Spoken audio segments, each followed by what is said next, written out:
Hey everyone! In today's tutorial, we are going to show you how to create a cookie consent pop-up for your Shopify store. Adding a cookie consent banner helps us stay compliant with privacy regulations and builds trust with our visitors. Let's go through how to set it up. First, we need to go to Settings. You can find Settings in the lower left part of your dashboard.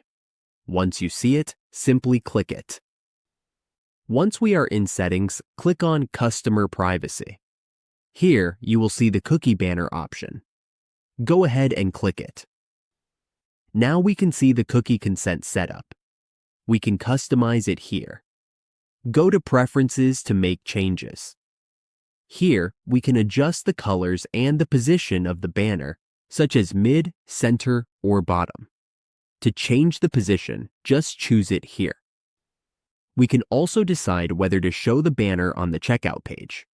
To do this, just click this option. To see how it looks, simply click the Preview button. As we can see, here is our cookie consent banner at the bottom middle. Once everything looks good, just click Save. If it has already been configured, just click Save again. And that's how we create a cookie consent pop-up in our Shopify store. It's a simple but important feature that keeps our store transparent and user-friendly.